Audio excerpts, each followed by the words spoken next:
Just a quick review from yesterday.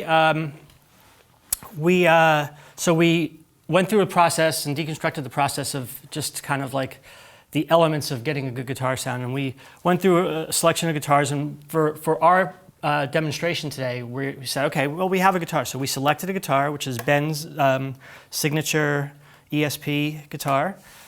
And then we further went down the line and then selected an amp. Now the amps are behind us, but we were over by the speakers and get the sound at the amp, at the source, and listening in the room, in the element.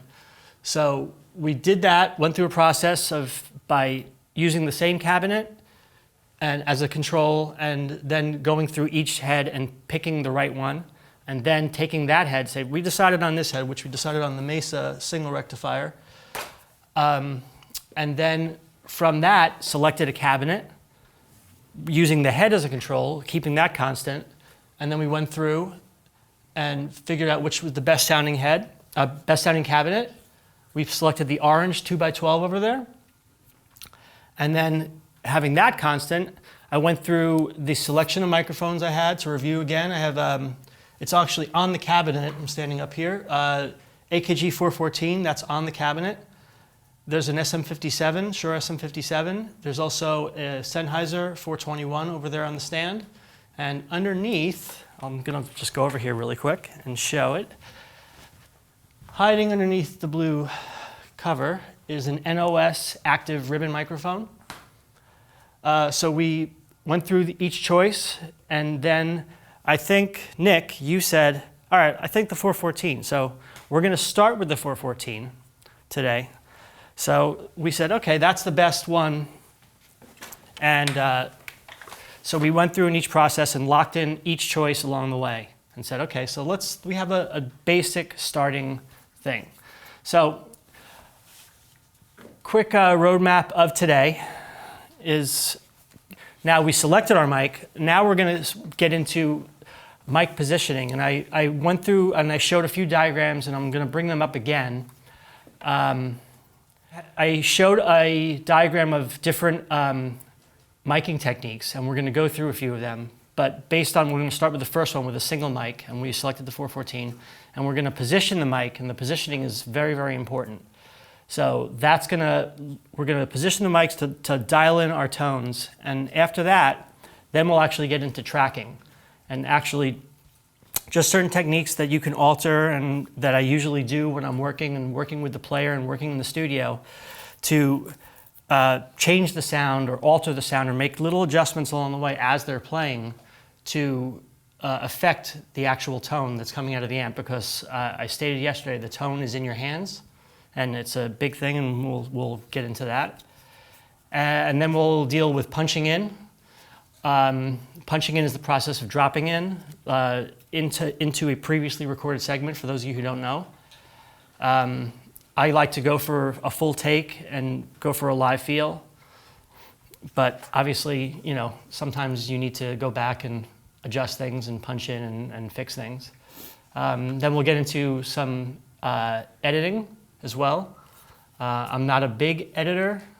I believe in performance-based, because I grew up making records on tape, which you couldn't really edit.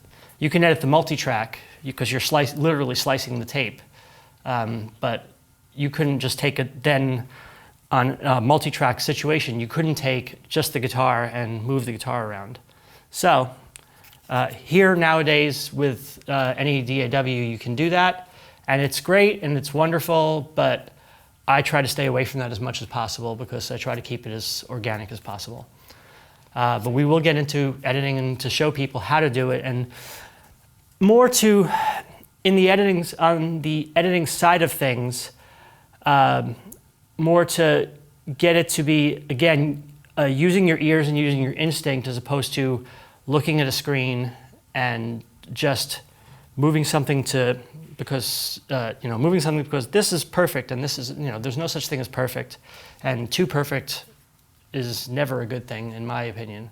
I mean, there are some styles of music that might work for you, but we're dealing into my process and my taste and my instinct, and that's never, to me, the best thing. Perfect is boring. But we'll get into editing a little bit, and then we'll get into reamping, which is the process of taking a direct recorded guitar signal, which we'll show you how to hook that up. And then, so we're just recording just the signal from the guitar, and that will be able to play from the DAW, Pro Tools in our example, and sending it right back out to an amp, and actually getting our own guitar tone from something that was previously recorded. We're going to be doing that with some. We have a few, we have a few examples. Actually, yeah, cool. We have a few examples. Some people were nice enough to send in some DI guitar tracks. So we're going to pull some of them up and try and get some tones out of them. And then just pre-mix, just making sure everything's ready for mixing, and making sure your tracks are organized and there's no clicks and pops, and just making sure all the edits and crossfades and all that type of stuff to just to make sure that mixes smoothly. And the pre-mix thing is something that I do. Is just in my normal process as I'm recording. I'm usually cleaning up as I go, but some people don't do that, and I'll just show you the best ways to do that. And then final mix, it'll be, in a perfect world, I always say commit, and that's fantastic. But sometimes when you stack things on top of each other, some things tend to get lost, or maybe the intent of what you actually recorded is getting lost.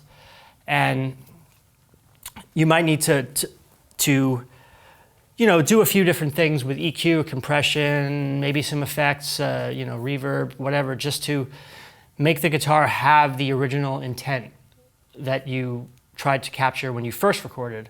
Like I said, in a perfect world, it's always going to be exactly how you get it. And you pull it up and it's like, oh, I recorded it, this is great. And then you pull it up in the final mix and you go, it still sounds great, it's fantastic, but when you deal with, especially in today's era, when sometimes mixes have 60, 70, 80 tracks on them, more, whatever, like ridiculous amount of information and ridiculous amount of density in the audio, and the guitar just is getting buried, and it's just like, wow, the guitar was so bright and now it's dull, and it's like, well, okay, so we're gonna need to. To work as a team, not compete.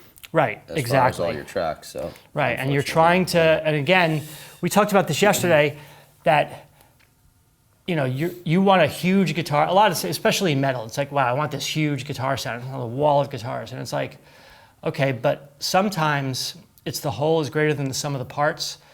If you try and get the biggest guitar sound possible, that doesn't always translate. Sometimes if you're trying to make everything big, then nothing winds up being big. So, sometimes the smallest guitar sound, when it's isolated, you listen to it and you're like, what is that? But then when it's all together, it's just this massive sound. So try and, just figure out how to achieve that. We talked about this yesterday, deconstructing other sessions that are out there. And if you listen to some of the old recordings that sound massive, if you solo some of these things, they sound horrible on their own, but they all have their place. Nothing's competing, and together it sounds amazing. And in this day and age where you have the ability to resample drums or do guitar tones that are sometimes even simulated or mimicked directly from massive guitar tones, or even multiple guitars at once, you have the ability to make it sound amazing and processed and huge without taking into consideration the whole recording. Mm-hmm. So I think that's some of the things we started to show at the end of yesterday by soloing and deconstructing a Dillinger session, and Steve will show you a lot more of that today. Yeah, we're just show some more examples on some of these songs that, again, it's like one particular sound was perceived as one guitar sound, but it's actually a couple of layers of different things that combine to make the one sound. Yeah. So we'll be showing how to do that, and when we get part of the thing in playing, when we get one guitar sound, we'll get our mic position and everything. But then it's like, okay, well, now maybe we need a second rhythm part. And it's like, sometimes you need the same, sometimes we do two of the same sound. just panned left and right. Sometimes it's two completely different sounds, and maybe even playing a different inversion on the chord. Right. You know, playing a bar chord on this side and playing more of an open chord on this side, just to make the one perceived big guitar sound.